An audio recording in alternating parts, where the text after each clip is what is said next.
Vamos aqui à próxima seção, distribuição de renda e os ganhos do comércio. Já vimos como as possibilidades de produção são, portanto, determinadas pelos recursos e pelas tecnologias. Como a escolha do que produzir é determinada pelo preço relativo do tecido, como as mudanças no preço relativo do tecido afetam o rendimento real dos diferentes fatores de produção e como o comércio afeta tanto os preços relativos quanto a resposta da economia para essas alterações de preço. Então veja, ó, já vimos então, vamos contar aqui, ó. Então nós já vimos como as possibilidades de produção são determinadas pelos recursos, pela tecnologia. No caso aqui, tecido, capital e trabalho, e alimentos, terra e trabalho. Então já vimos um elemento.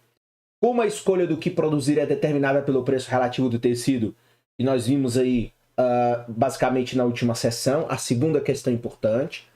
Como as mudanças no preço relativo do tecido afetam o rendimento real dos diferentes fatores de produção, vimos aí nessa última sessão, e vimos como o comércio afeta tanto os preços relativos como a resposta da economia para essas alterações de preço. Então, são 4 questões importantes que foram vistas até agora neste capítulo. Agora nós podemos fazer a grande pergunta crucial aqui do capítulo, e claro, uma pergunta relativa inclusive ao próprio propósito do livro, que é um livro de economia internacional. Quem ganha e quem perde com o comércio internacional? Então começamos por perguntar como o bem-estar dos grupos particulares é afetado. Então queremos saber quais são os grupos que são afetados, né? O bem-estar. Sempre tem os que são diretamente afetados por determinado comércio internacional. E como o comércio afeta o bem-estar do país como um todo. Então tem aqueles que estão diretamente envolvidos e temos aqueles que estão indiretamente envolvidos, que aí seria como o comércio afeta o bem-estar do país como um todo. Para avaliar os efeitos do comércio sobre grupos particulares, o ponto-chave é que o comércio internacional desloca o preço relativo dos bens negociados.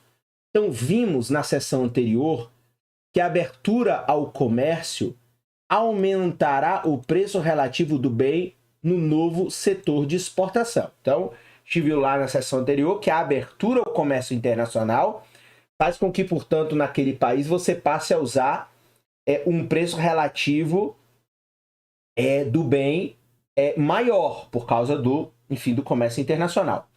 Podemos vincular essa previsão com nossos resultados em matéria de como as alterações do preço relativo se traduzem, portanto, em mudanças na distribuição de renda. Então, e aí o que nós temos? Mais precisamente, vimos que o fator específico do setor cujo preço relativo aumenta, então, o fator específico, no caso do tecido, que é o capital, cujo setor o preço relativo aumenta, vai ganhar, e que o fator específico no outro setor, cujo preço relativo diminui, no caso do nosso exemplo alimentos, vai diminuir. Vimos também que as mudanças de bem-estar para o fator móvel, elas são ambíguas. Então, qual é o resultado geral que nós temos? Então, o resultado geral, ele é simples. Então, veja, o comércio beneficia o fator específico para o setor de exportação de cada país, mas prejudica o fator específico para os setores que concorrem com a importação, com efeitos ambíguos sobre os fatores móveis. Então, basicamente, essa seria a conclusão, ou, digamos assim, um relatório final, a análise final, acerca daquele modelo que vimos aí desde o começo do capítulo. Então, se eu tenho uma economia com o trabalho como fator móvel, tenho tecidos produzidos com trabalho e capital, alimentos produzidos com terra e mão de obra, e eu tenho a abertura do comércio, então o setor exportador ganha, é beneficiado, o outro setor que vai agora ficar mais barato e, portanto, vai competir no comércio internacional, vai ser o prejudicado, claro que com efeitos ambíguos sobre os fatores móveis. Os ganhos de comércio, então, superam as perdas? Então aí aqui está uma grande pergunta, né? Ou seja, os ganhadores, ou digamos, o saldo dos ganhadores é maior do que o saldo dos perdedores? Uma maneira de tentar responder a essa pergunta seria resumir os ganhos dos ganhadores e as perdas dos perdedores e depois fazer uma comparação. Então é analisar quanto os ganhadores ganham e analisar quanto os perdedores ganham e aí fazer uma conta de contabilidade. O problema que tal procedimento, o problema com tal procedimento é que estamos comparando bem-estar, que é inerentemente subjetivo. Então, esse aqui é um problema, e quando a gente analisa os livros de introdução à economia, a gente vê que há certas coisas como bem-estar, qualidade de vida, que são subjetivos. A melhor maneira de avaliar os ganhos totais do comércio é fazer uma pergunta diferente. Então, o que os autores sugerem? Sugerem que a pergunta deveria ser a seguinte: aqueles que ganham com o comércio poderiam compensar os que perdem e ainda ficarem melhores, em melhor situação?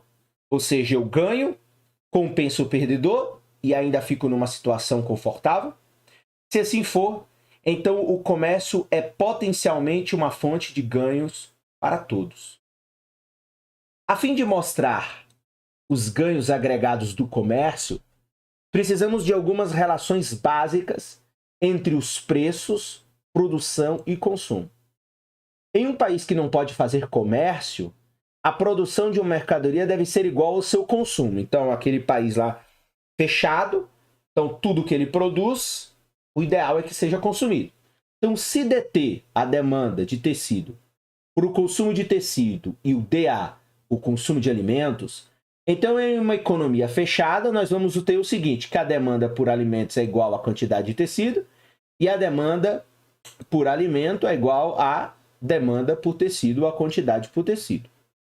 O comércio internacional torna possível que o mix de tecidos e alimentos consumidos seja diferente do produzido. Por quê? Porque você vai adicionar produção externa e vai adicionar consumo externo. Então aí a coisa muda.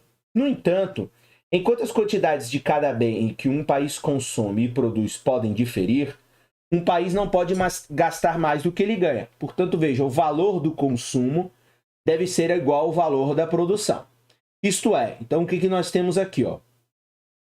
O preço de tecido vezes a demanda de tecido vezes o preço do alimento vezes a demanda do alimento. Então, aqui é o valor do consumo. Então, quanto que aquele país vai consumir.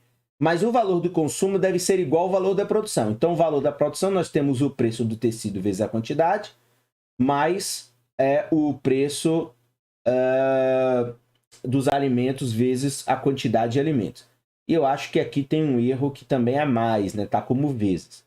Então, a equação 4.7 pode ser rearranjada para produzir o seguinte. Então, veja, a demanda de alimentos menos a quantidade de alimentos é igual ao preço de tecido dividido pelo preço de alimentos vezes a quantidade de tecido menos a demanda por tecido. E aí, vamos subir aqui. Então, DA menos demanda de alimentos menos a quantidade de alimentos é a importação de alimentos da economia. Então, se a gente voltar aqui, então estamos falando aqui, que aqui, desse lado aqui da equação, nós temos aqui, então, a importação de alimentos. Então, demanda agregada menor que quantidade agregada.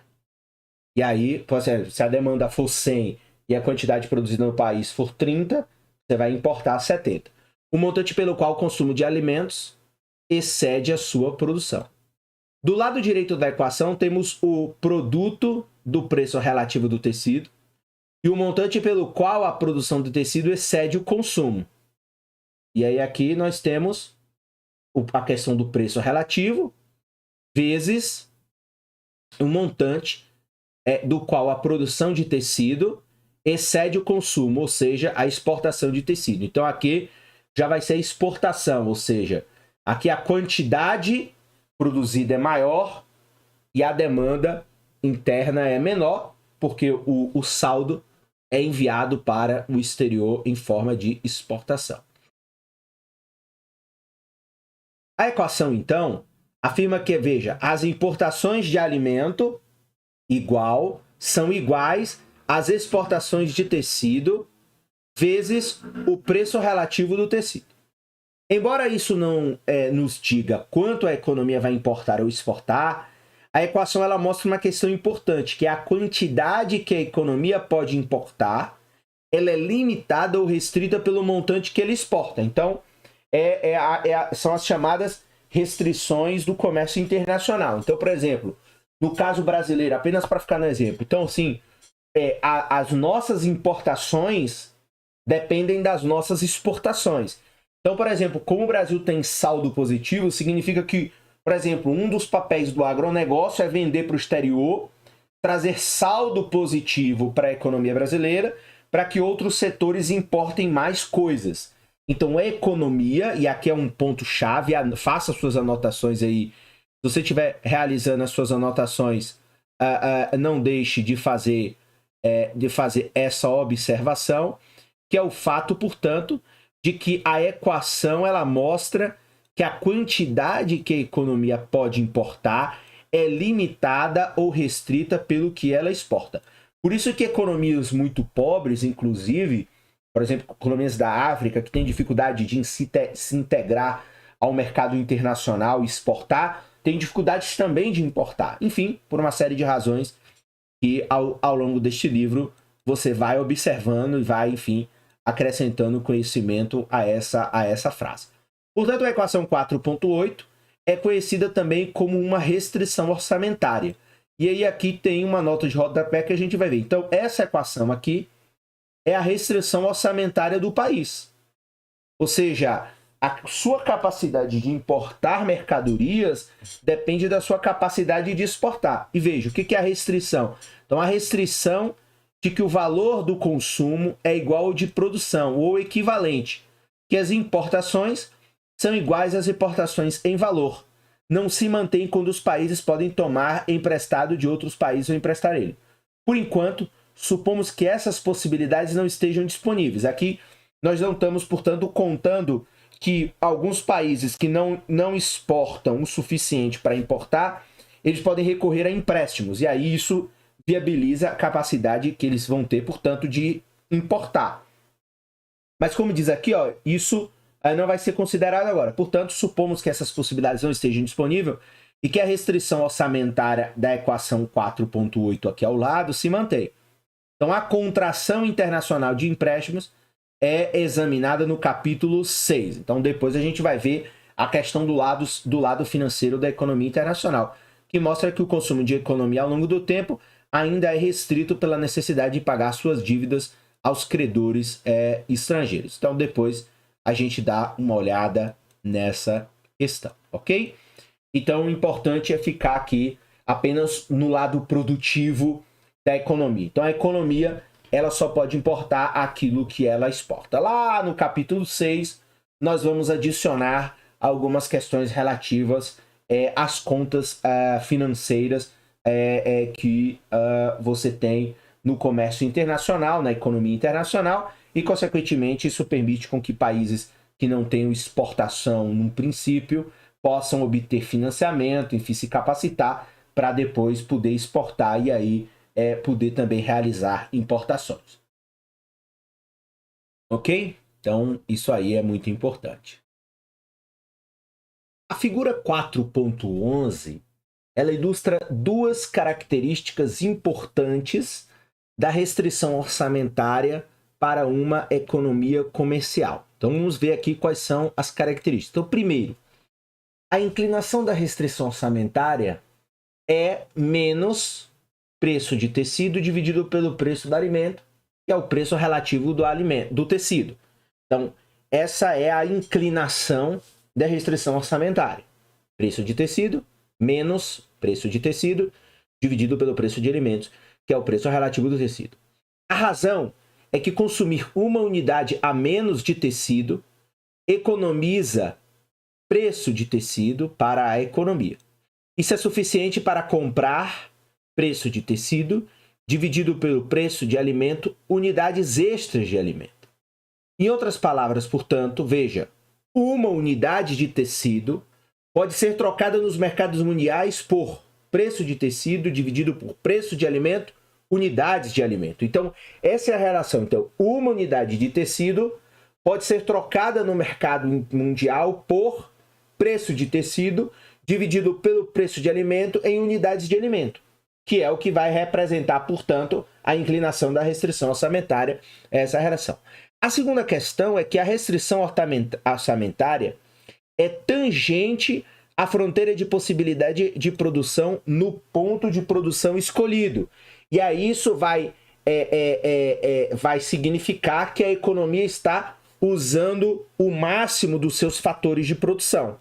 Ou seja, não existem fatores de produção ociosos. Então, segundo, a restrição orçamentária é tangente à fronteira de possibilidade de produção do ponto de produção escolhido, mostrado como ponto 1 na figura 4.11, assim como na figura 4.5. Então, a economia sempre pode consumir o que produz. Então, vamos aqui, a gente já pode dar uma olhada. Então, veja aqui, ó. Então, a figura 4.11, nós temos aqui restrição orçamentária para uma economia comercial e os ganhos do comércio. Então, o que nós temos aqui? Então, a curva azul, ela é a curva de restrição orçamentária. A curva azul é a fronteira de possibilidade de produção. É a fronteira de possibilidade de produção. E a restrição orçamentária é essa linha em preto, que eu estou marcando aqui agora em amarelo, que vai tangenciar a curva de possibilidade de produção, a PP. Então, aqui é a restrição orçamentária, que vai ter inclinação menos preço de tecido dividido por preço de alimentos. Aqui nós temos a curva. Então, no ponto que está tangenciando, digamos que é o ponto em que a economia consome tudo que produz, ou seja, ela está funcionando ao pleno emprego. Vamos voltar aqui e daqui a pouco a gente volta para o gráfico para continuar dando uma olhada nele. Para ilustrar que o comércio é uma fonte potencial de ganhos para todos, vamos proceder então 3 etapas. A primeira etapa é a seguinte. Primeiro, notamos que, na ausência de comércio, a economia teria de produzir o que consumiu e vice-versa. Então, na ausência de comércio, a economia produz internamente e consome internamente. Assim, o consumo da economia na ausência de comércio teria de ser um ponto na fronteira de possibilidade de produção. Então, um ponto na fronteira de possibilidade de produção significa que consome tudo que produz. Na figura 4.11, um ponto de consumo pré-comércio típico é o mostrado como ponto 2. Então, vamos voltar aqui. Então, ó, esse ponto 2 aqui, ó, na curva de possibilidade de produção, né? Na curva de possibilidade de produção, nesse ponto 2 aqui, né? Você tem, então, a situação de que a economia está na fronteira da possibilidade de produção e, logo, aqui você consome tudo que você produz sem levar em consideração o comércio, ok? Em seguida, percebemos que é possível para uma economia comercial consumir mais de ambos os bens do que poderia na ausência do comércio. Então, veja, a restrição orçamentária na figura 4.1 representa, portanto, todas as combinações possíveis de alimentos e tecidos que o país poderia consumir, dado o preço relativo mundial do tecido. Porque lembrando que o preço relativo mundial do tecido é a questão diferente aqui. Parte dessa restrição orçamentária, a parte na região preenchida, representa situações em que a economia consome mais tecido e alimentos do que poderia. Então, se a gente vier aqui, poderia na ausência de comércio. Aqui está o final do texto. Observe que esse resultado não depende da suposição de que a produção pré-comércio e consumo esteja no ponto 2. A menos que a produção pré-comércio esteja no ponto 1, fazendo com que o comércio não tenha efeito sobre a produção, há sempre uma parte da restrição orçamentária que permite o consumo de mais de ambos os produtos. Então, note aí essa questão importante. Então, voltando aqui, ó, ficou um pouco quebrada a análise. Então, É possível para uma economia consumir mais de ambos. A restrição orçamentária da figura representa, portanto, todas as combinações possíveis de alimento. Então, essa restrição orçamentária aqui, ó, vai representar todas as possibilidades de consumo, entre alimentos e tecidos, podendo ter mais tecido, menos alimento, mais alimento, menos tecido, ok? Então, isso aí não é a questão. Agora vamos lá. Ó. Parte dessa restrição orçamentária representa a parte na região preenchida, portanto, aqui, ó, por exemplo, ó, nessa região preenchida, em que você poderia, portanto, ter mais consumo mesmo na ausência de comércio, ok? Mais uma vez, se o gráfico, aqui esse gráfico, e aí também, mais uma vez, sempre relembrando, é importante ter feito uma aula de introdução à economia para esses conceitos estarem bem organizados na sua mente. Aqui nós temos, enfim, conceitos de microeconomia, em que você tem a curva, a fronteira da possibilidade de produção, a curva de possibilidade de produção, né? Aquilo que a economia tem capacidade, mas você tem aí a questão econômica, que é a restrição orçamentária, enfim, adicionando. Então, se tiver ainda um pouquinho confuso, volta o vídeo quantas vezes for necessário para que você possa compreender melhor essas questões. Por fim, observe que se a economia como um todo consome, portanto, mais de ambos os bens, então é possível, em princípio, dar a cada indivíduo mais de ambos os bens. Isso, claro, seria melhor para todos. Isso mostra, então, que é possível garantir que todas as pessoas fiquem melhor como resultado do comércio. Claro, todo mundo pode ficar ainda melhor se tivesse menos de uma mercadoria e mais da outra. Mas isso só reforça a conclusão de que todo mundo tem o potencial de ganhar com o comércio. Então, isso só reforça a conclusão geral, que a gente já tinha visto em outros capítulos, o fato de que isso é a conclusão de que o comércio ele faz com que todo mundo ganhe. A razão fundamental pela qual o comércio potencialmente beneficia um país é que ele expande as escolhas da economia. Então, é claro, você pode, enfim, ampliar os leques de possibilidades de consumo de um determinado país. Basta a gente ver, por exemplo, que esses marketplaces chineses produzem nas possibilidades de consumo que a gente pode ter a mais que não teria em razão de, por exemplo, nossas empresas não produzirem as coisas das quais a gente necessita. Essa expansão de escolhas, essa expansão de escolhas significa que é sempre possível redistribuir renda de tal forma que todos ganhem com o comércio. Aí tem uma nota de rodapé.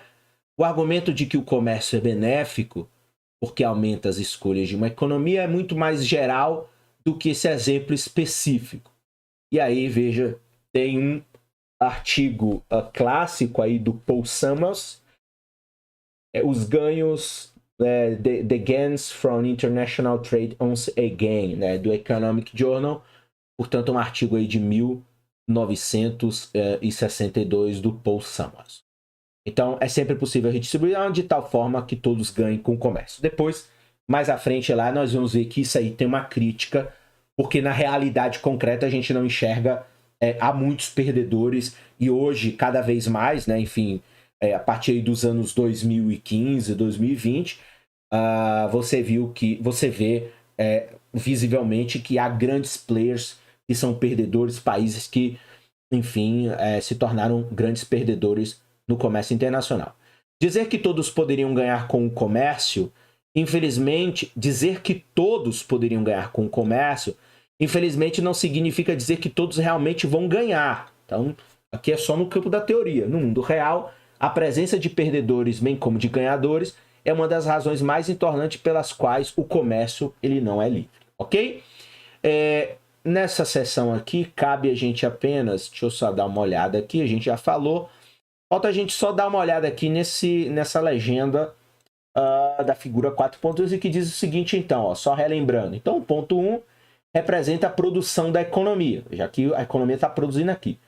A economia pode escolher seu ponto de consumo ao longo de sua restrição orçamentária. Então, pode escolher ao longo de sua restrição orçamentária uma linha que passa pelo ponto 1 e tem uma inclinação igual a menos o preço relativo do tecido. Então, antes do comércio, a economia deve consumir o que produz, tal como o ponto 2 na fronteira de possibilidade de produção. Então, aqui no ponto 2.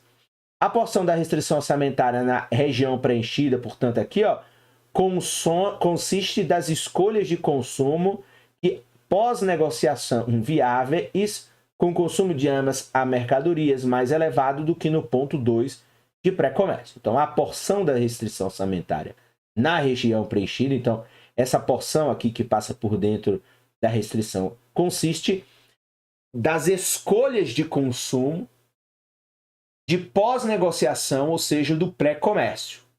Ok? Então, fica aí mais ou menos explícita a questão. Né? Lembrando aqui, consumo de alimentos, produção de alimentos, e aqui consumo de tecido, produção de tecido, ok? Se não ficou claro, volta mais uma vez, quantas vezes for necessário. Toda vez que existe esse conteúdo com a presença de equações, com a presença de gráficos, é bom ir para e passo, ainda que eu faça aqui a apresentação, claro, um pouco mais rápido, mas você pode voltar ao vídeo, pode pausar. Eu acho que é importante, enfim, num caderno, numa folha de papel, tentar reproduzir novamente esses gráficos para fixar na mente mais ou menos como eles estão se apresentando. Enfim, tudo isso facilita, é claro,